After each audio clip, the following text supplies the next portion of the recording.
In this video, I'm going to be reviewing the Fountain Pen Revolution Jaipur V2 fountain pen with Ultraflex 14 karat gold nib. I'll go over the specs, I'll do a writing sample, and I'll tell you what I like and don't like about this pen coming up. Blake here with Blake's Broadcast. On this channel, I review fountain pens, paper, and ink, and as always, I put links in the show notes in the description below.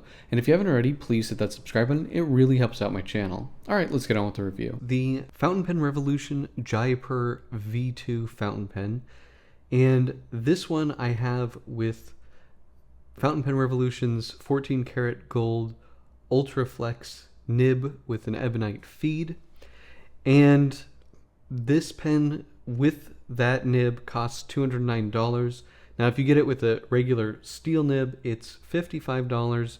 And as you can guess from the name Jaipur, this is made in India. Now, this Ultraflex nib, they call it a number 6 nib. It's not a threaded nib. This is their most flexible nib. So if you want the most flexy nib, I think this is the one to get. This is a piston filler, and it's made of brown ebonite, as we can see here.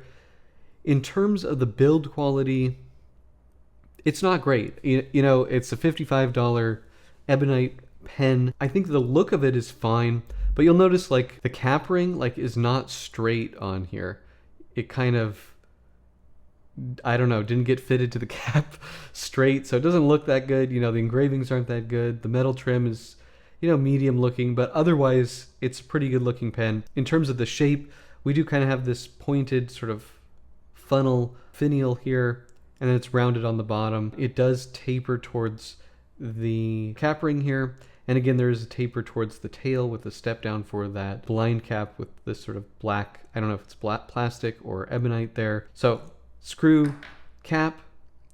And we do have an ink window here, which is nice, and it's threaded. The threads are ebonite, and it looks nice. I like that it's a single piece here. They didn't break that up. You can just see the marbling in that ebonite carries through to the threading. And I think that looks good. Now, looking at the nib, we have the Fountain Pen Revolution Ultraflex nib here. We have a big, solid ebonite feed, and you can see these sort of cutouts on the side, sort of not quite half circles, but something like that.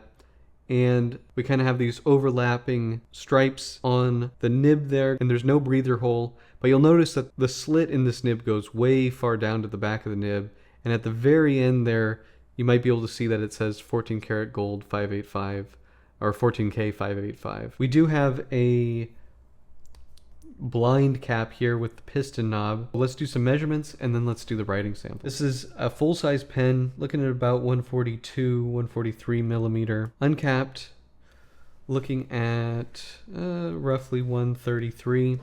Posted, this does post nicely. It does become quite long though, about 173, so quite long posted. In terms of the grip section, I'm not sure that there's maybe a very subtle taper here. So 10.9 millimeters, and then right at the edge there, 10.9. So 5.0 millimeter taper there. In terms of the width of the barrel here, as some people like to see that, 12.8. And let's do the weight. Uncapped, and this is pretty full. I just refilled this because this thing does drink ink. It's about 13.56 grams, quite light. And then with the cap, 20 grams. So yeah, not a heavy pen. Comfortable to write with posted, even though it does become long, but it's not so heavy that it's uncomfortable. So definitely nice there. I'll compare it to some other pens. Let's see what I have here. This is a Safari, which is a pretty big pen. It's actually a bit longer than the Safari. Here's a Curados, which is a very long pen. Platinum 3776. You can see it's quite a bit bigger than that. And Mont Blanc 149. So full-size pen for sure. Going to be doing the writing sample on a Papermind Mitsubishi bank paper notebook. These are really excellent with fountain pens. And for Blake's Broadcast viewers and subscribers, you can get 10% off with code BB10 at checkout. All right, let's do the writing sample here. Fountain Pen Revolution Jaipur V2, and this is the Ultra Flex nib, and this is 14 karat gold, and it's Aurora black.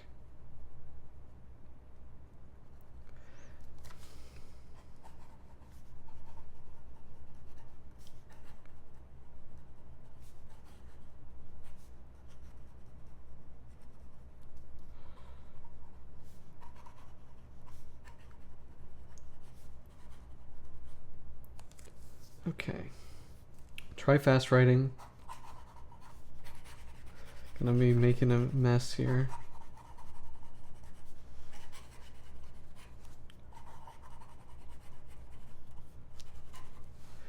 Yeah, so we do get some ink spray there.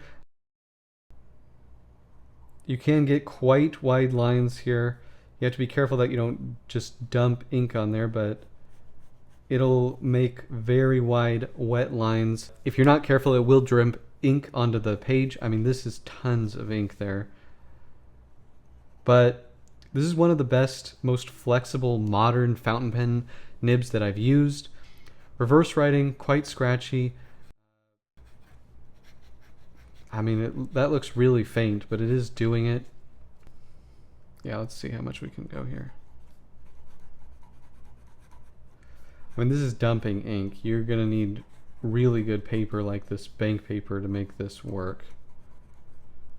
But overall, the performance is really good. You just do have to be careful about pushing on it because it will just dump ink on the page if you aren't careful.